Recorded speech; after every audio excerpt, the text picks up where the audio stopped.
नमस्कार दोस्तों, कैसे हैं आप सब। स्वागत है आपका हमारे YouTube चैनल पर। दोस्तों, आज हम लोग विज्ञान सीरीज के अगले कड़ी पर जाएंगे, जहां पर हमारा टॉपिक होगा रासायनिक भौतिक परिवर्तन तथा विलयन। इससे संबंधित 1990 से लेकर 2020 तक पूछे गए आयोग के द्वारा सभी प्रश्नों की व्याख्या की जाएगी। चूंकि इतने ही टॉपिक पूछे गए हैं, देखने में बहुत कम है, पर इनसे रिलेटेड कई 7-8 प्रश्न, 10 प्रश्न ऐसे पूछे जाते हैं जो कि एक दूसरे से रिलेटेड रहते हैं। तो सबसे पहला काम होगा रासायनिक परिवर्तन कहते किसे हैं, भौतिक परिवर्तन किसे कहते हैं और विलयन क्या है। सबसे पहले ये जान लें। देखिए, भौतिक परिवर्तन उसे कहते हैं जब कोई भी वस्तु परिवर्तित होकर किसी दूसरी वस्तु में बदलती है और कारक को हटा दिया जाए, ठीक, तो वह वस्तु पुनः अपने ही वास्तविक स्थिति में पहुंच जाती है, पुनः अपने पूर्व की स्थिति में पहुंच जाती है। जैसे अगर हम एक बर्फ का टुकड़ा लें और उसको तापमान बढ़ाएं उसका, तो क्या होगा, बर्फ का टुकड़ा धीरे धीरे किसमें बदल जाएगा, पानी में बदल जाएगा, द्रव में बदल जाएगा। पर अगर कारक क्या है, तापमान है, और तापमान को हम हटा दें, मतलब जो तापमान पहले था वही फिर से ला दें, तो क्या होगा, फिर पानी जो है धीरे धीरे क्या पहुंच जाएगा, बर्फ के टुकड़े में बदल जाएगा। तो इस प्रकार कारक को हटा देने से पूर्व की स्थिति यदि प्राप्त हो जाती है तो हम कहते हैं उसे भौतिक परिवर्तन। आ रही बात समझ में। रासायनिक परिवर्तन क्या है, इसको रिवर्सिबल बोलते हैं। तो भौतिक परिवर्तन रिवर्सिबल नेचर का होता है, जबकि रासायनिक परिवर्तन रिवर्सिबल नेचर का नहीं होता। जैसे आप कोयले को जला दीजिए, मतलब आपने कार्बन को जला दिया, कार्बन को जलाने पर क्या होगा, कार्बन डाइऑक्साइड प्राप्त होगा। जैसे एक ये कार्बन होता है, ठीक, कोयला, और इसको मैंने जला दिया, जलाने का मतलब ऑक्सीजन से अक्रिया करा दिया, तो क्या बन गया, कार्बन डाइऑक्साइड, और कुछ ऊर्जा निकली जिससे चाय पक गई। भाई यही तो होगा, जो चाय की दुकान पे कोयला फूकते हैं और ये बनता है। तो यह कैसा परिवर्तन है, यह रासायनिक परिवर्तन है। अब देखिए, रासायनिक परिवर्तन में होता क्या है, आपको इतना ज्यादा लेवल पे नहीं पढ़ना है, बस आपको ये समझ लेना है एक बार। कोयला था सिर्फ कार्बन, लेकिन वह मिलके क्या बन गया, CO2। तो मतलब कि यहां तत्वों के स्तर पे भी परिवर्तन हो जाता है। मतलब आपको प्रश्न अगर कूट में दे दे कि रासायनिक परिवर्तन निम्नलिखित में से क्या होता है, तो इसका जो गुण होगा वह भी बदल गया। या पहले ठोस था, कार्बन डाइऑक्साइड कैसे हो गया, गैसियस हो गया, मतलब ठोस से गैस में भी बदल जाता है, अवस्था में परिवर्तन भी हो जाता है। ठीक, इतनी बात समझ में आ गई। तो ये हो गया। उसके बाद इसको हटा देते हैं। उसके बाद जो है तो होगा क्या, जब चीनी मतलब विलेय पानी में विलायक में एक समान रूप से मिल जाए तो उसे हम क्या कहेंगे, विलयन बोलेंगे, उसको बोलेंगे समांगी विलयन। ठीक है। अब जैसे मान लो कंकड़ हमने डाल दिया, तो क्या वो एक समान से घुलेगा, नहीं, जमीन वो आके तलहटी पे बैठ जाएगा। तो इस तरह के विलयन को समांगी नहीं विस्मांगी विलयन बोलते हैं। ठीक है, तो ये हो गया। अब यहां से कई सारे प्रश्न, करीब 8-10 प्रश्न पूछे गए हैं कि निम्नलिखित में बताइए भौतिक परिवर्तन कौन सा है, या भौतिक परिवर्तन के लक्षण कौन से हैं, रासायनिक परिवर्तन के लक्षण कौन से हैं। तो रासायनिक परिवर्तन आपको अगर यही एक दिमाग में बैठा लें, कार्बन से कार्बन डाइऑक्साइड बन गया, मतलब आप ध्यान दीजिए कि वहां से ऊर्जा भी निकल रही है, वहां से उसका अवस्था भी बदल गई, उसकी ठोस से गैस अवस्था में चली गई। ठीक है, और उस कार्बन डाइऑक्साइड को वापस कार्बन में नहीं पहुंचाया जा सकता। तो इन सारी बातों को अगर दिमाग में बैठाए रहेंगे और भौतिक परिवर्तन में पुनः की स्थिति में पहुंचा जा सकता है कारक को हटाने के बाद, बात खत्म, प्रश्न हल हो जाएगा। अगला प्रश्न करीब ऐसे भी, इसमें भी 5-6-7 प्रश्न ऐसे पूछे गए हैं कि यदि साधारण जल में कहीं पे नमक लिखा है, कहीं पे कुछ लिखा है, मिला देने से क्या होगा। तो हमें उस नमक और इन सब जगहों पे समझना है अशुद्धियां, कि यदि हम साधारण जल में अशुद्धि को मिला दें तो क्या परिवर्तन होगा। जल के क्वथनांक मतलब बॉइलिंग पॉइंट, हिमांक मतलब फ्रीजिंग पॉइंट, कि जैसे जल का सामान्य क्या होता है, अगर जल के सामान्य तापमान की बात करें, जल का बॉइलिंग पॉइंट होता है 100 डिग्री सेल्सियस होता है, और 0 डिग्री सेल्सियस होता है हिमांक, मतलब 0 डिग्री सेल्सियस पहुंचने पर जल क्या होगा, बर्फ में बदल जाएगा, और 100 डिग्री सेल्सियस पहुंचने पर जल क्या है, उबलने लगेगा, बॉइलिंग पॉइंट आ जाएगी, क्वथनांक हो जाएगा, जल वाष्प में बदलना शुरू हो जाएगा। ठीक है, इतना क्लियर है। लेकिन यदि उसमें अशुद्धि मिला दी गई, अशुद्धि मतलब कोई भी, जैसे नमक मिला दिए, कुछ भी मिला दिए, ध्यान देना है, आप नमक पे ही मत अटके रहिएगा, कुछ भी आए तो इसका मतलब जल का जो 100 डिग्री सेल्सियस था वो बढ़ के 102, 101 समथिंग हो जाएगा, और इसी प्रकार से जो 0 डिग्री सेल्सियस पे जम जाता था वो अब और नीचे आ जाएगा, -1, -2। तो आप समझिए कि यह चीज जो 0 डिग्री सेल्सियस थी यह घट जाएगी, घट जाएगी, ठीक है, समझ लीजिएगा घट जाएगी। जैसे ये 0 था तो अब हो जाएगा -2, -3, एग्जैक्ट वैल्यू नहीं है, मतलब घट जाएगी। और ये क्या होगा, ये बढ़ जाएगा, इंक्रीज कर जाएगा, अब हो जाएगा 101, 102। आ रही बात समझ में? तो किसी भी अशुद्धि को मिलाने पर जल का क्वथनांक बढ़ जाता है और हिमांक घट जाता है। ठीक है। अब अगर कोई प्रश्न पूछा गया कि हिमांक क्वथनांक, तो आप कर ले जाएंगे, ठीक है। अब दिमाग में रखना है 100 से आगे बढ़ गया है अगर अशुद्धि मिलाई गई है क्वथनांक, और हिमांक क्या है, 0 से कम हो गया है। क्वथनांक होता है जिस तापमान पर कोई भी वस्तु जो है वाष्प में बदलने लगे, ठीक है, या उबलने लगे, उसे हम क्वथनांक कहते हैं। देखिए विज्ञान में तो बहुत ज्यादा है कि इक्विलिब्रियम, इसका प्रेशर और एटमॉस्फेरिक प्रेशर दोनों साम्य अवस्था में आ जाए तो उसे हम बॉइलिंग पॉइंट कहते हैं। लेकिन हमें वहां नहीं जाना है, हमें सिर्फ देखिए बिना विज्ञान के प्रश्न को हल किए उत्तर प्रदेश के आयोग की परीक्षा में कल्याण नहीं है। तो हमें बेसिक जानना है, ठीक है, बहुत ज्यादा वैज्ञानिक नहीं बनना है यहां पर। अब दूसरी चीज है ऊंचाई और तापमान का संबंध। कई सारे प्रश्न हैं, अगर आप जोड़िएगा, कुछ काम आप करिएगा, जोड़िएगा, ऊंचाई और तापमान से निकालिएगा, इतने सारे प्रश्न है, पूछिए मत, और है कुछ भी नहीं। आज बैठाइए दिमाग में, हम बढ़िया से समझिए कि अगर दाब का तापमान से सीधा संबंध होता है, दाब का तापमान से सीधा संबंध होता है। सामान्यता अगर आप भूगोल पढ़ेंगे तो वहां पर एडियाबेटिक और, ठीक है, एडियाबेटिक शीतलन और क्या है, तो फिर वहां मत रिलेट करिएगा।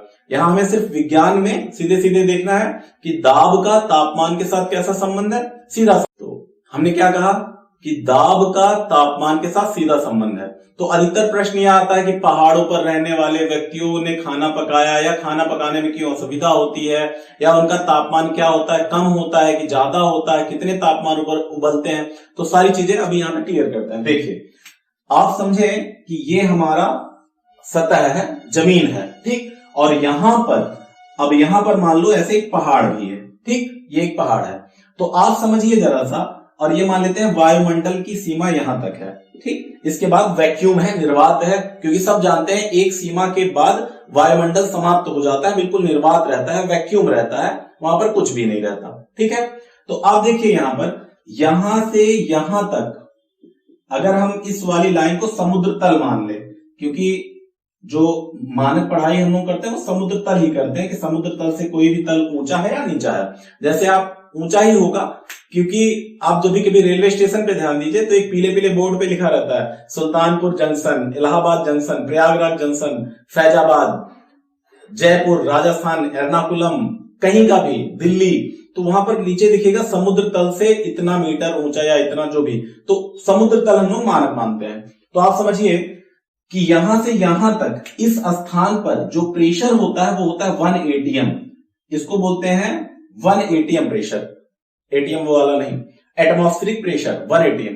आप सोचिए यहां तक इतनी हवा थी, जो वायु था वो दाब लगा रहा था। तो ये बताइए जब कोई व्यक्ति यहां पर होगा तो भाई साहब उसने तो इतनी हवा का दाब झेला ही नहीं, इतनी हवा का दाब तो उसने झेला ही नहीं। क्यों? और हमने क्या है, इतनी हवा का दाब झेला है, तो इस वजह से यहां पर इनको सिर्फ इतनी ही हवा का दाब मिलेगा, मतलब कम मिल रहा है। या यहां पे अगर कोई व्यक्ति रह रहा है तो उसे इस व्यक्ति के सापेक्ष में तो ज्यादा मिल रहा है, परंतु हमारे या जो समुद्र तल पर रहते हैं उनके सापेक्ष में दाब कम मिल रहा है। तो आप अब समझिए सीधे सीधे कि दाब का तापमान से कि कितने डिग्री सेल्सियस पर उबलेगा क्या होगा, तापमान से सीधा संबंध है।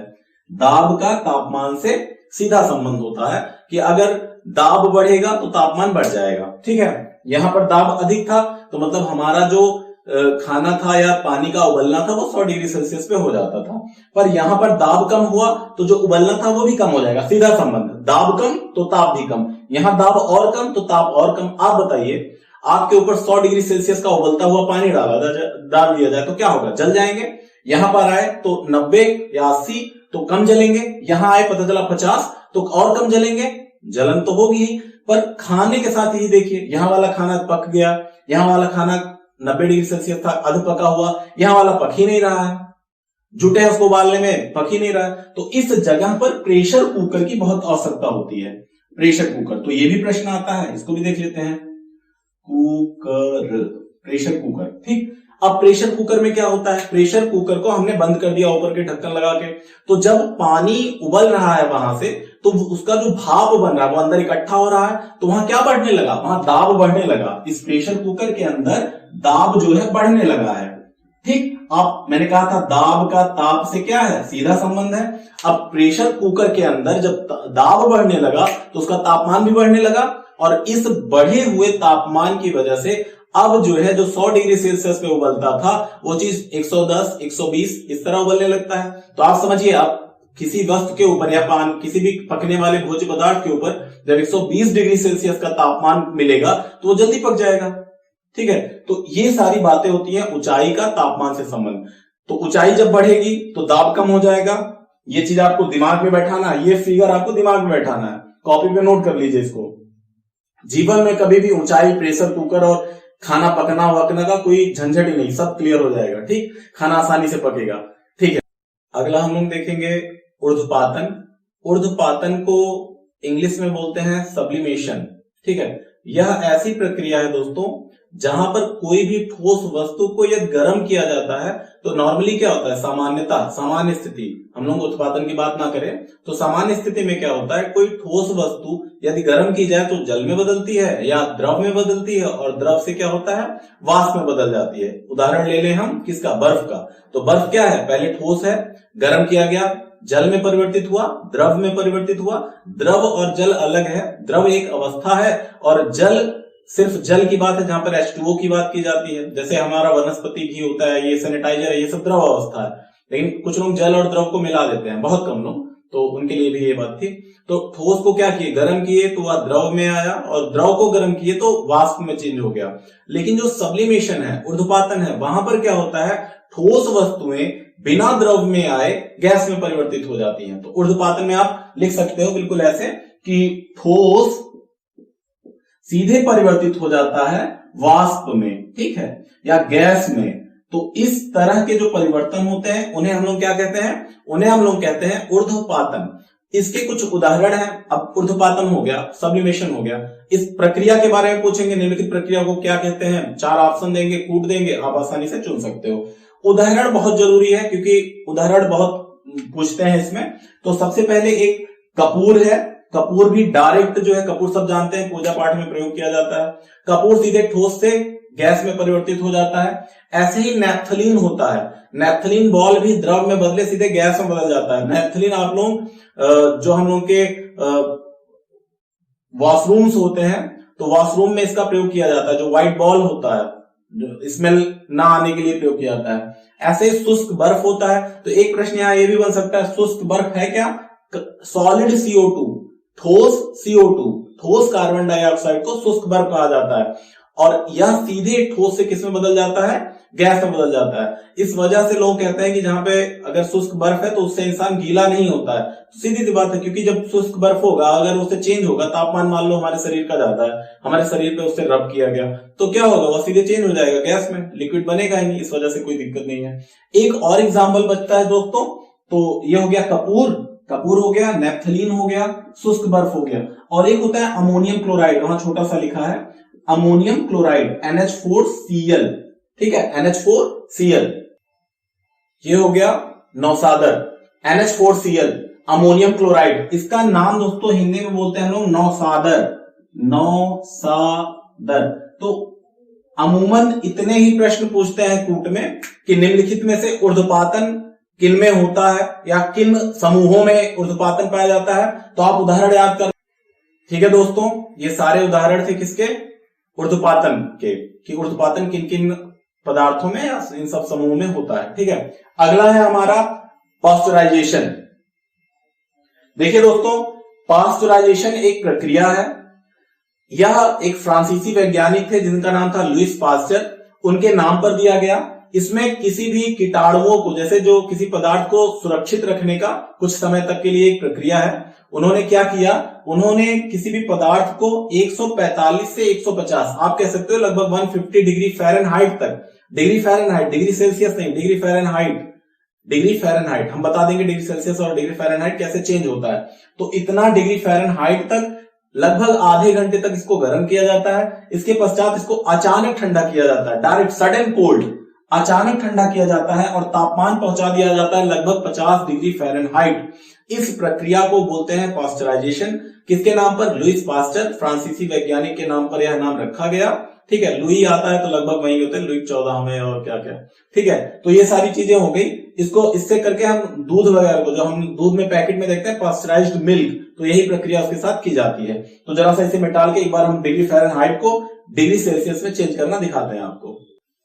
हम दो तापमान को, जल के क्वथनांक और जल के हिमांक को केल्विन में, फ़ारेनहाइट में और सेल्सियस में एक बार देखते हैं। तो जल का जो हिमांक है, हिमांक कितना होता है? जल का हिमांक,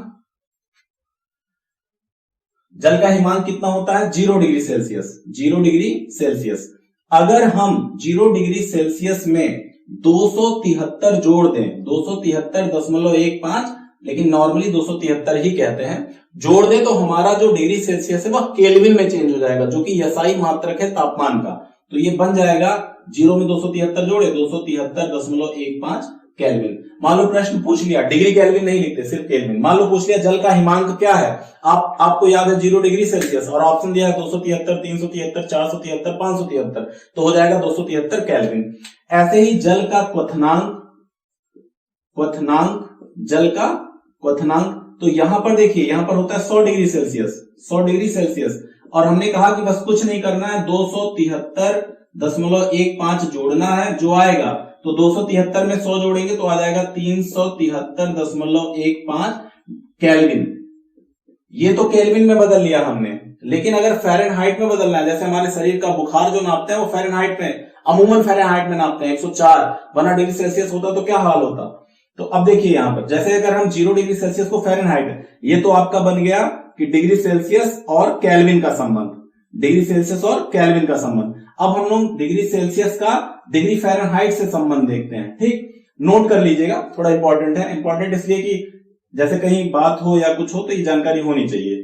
तो आप देखिए, जैसे 0 डिग्री सेल्सियस था तो इसको गुणा कर देंगे 9/5 से, 9/5 से, और अगर उसमें 32 जोड़ देंगे तो क्या आ जाएगा? आ जाएगा डिग्री फ़ारेनहाइट। तो किसी भी संख्या में 0 से गुणा करेंगे 0 ही आएगा, और ये बन गया आपका 32 डिग्री फ़ारेनहाइट। तो जल का हिमांक फ़ारेनहाइट में कितना हुआ? 32 हो गया। ये हो गया आपका जल का हिमांक। ऐसे ही जल का अगर क्वथनांक निकालना है तो सेम प्रक्रिया हम लोग 100 डिग्री सेल्सियस के साथ कर लें। तो 100 गुणे 9/5 करेंगे और धन कर देंगे 32। तो देखिए 5 दूनी 10, 0, कितना हो गया? 20, और 20 को 9 से गुणा करेंगे तो आ जाएगा 180। ठीक है, 180 आ गया 20 को 9 से गुणा करने पर, और 180 में अगर 32 जोड़ेंगे तो 2 हो गया, 2 और 0 के नीचे 2, और 8 3 कितना हो जाएगा? 11, फिर 1 1 कितना हो जाएगा? 2, 212 डिग्री फ़ारेनहाइट। ठीक है, 212 डिग्री फ़ारेनहाइट जल का क्वथनांक हो जाएगा। आपको समझ में आ गई बात? केल्विन, फ़ारेनहाइट और सेल्सियस में अंतर संबंध। ठीक, और केल्विन हमारा तापमान का एसआई मात्रक होता है। आगे अगला है क्रोमेटोग्राफी। क्रोमेटोग्राफी यह एक प्रक्रिया होता है, चूंकि हमारे पास विलियन टॉपिक भी है तो एक प्रश्न यह पूछा जाता है क्रोमेटोग्राफी क्या है। तो क्रोमेटोग्राफी कुछ नहीं, अगर कोई एक ऐसा मिश्रण है जिसमें विभिन्न पदार्थ हैं, जिसमें विभिन्न पिगमेंट हैं, कई सारे पिगमेंट हैं, जैसे क्लोरोफिल में कई रंगों, मान लो कई सारे रंगों को एक साथ मिला दिया गया है, तो ऐसे पिगमेंट को अगर अलग अलग करना है तो यह एक प्रक्रिया होती है, इसके माध्यम से किया जाता है। जैसे मान लो हमने एक बीकर लिया, उसमें उस पिगमेंट को रख दिया जिसमें कई सारे रंग थे, सपोज हम कह लें कि रेड था, ब्लू था, ग्रीन था, ऐसे समझने के लिए है। तो एक पेपर आता है जिसको हम लोग बोलते हैं क्रोमेटोग्राफिक पेपर। क्या बोलते हैं? Chromatographic paper.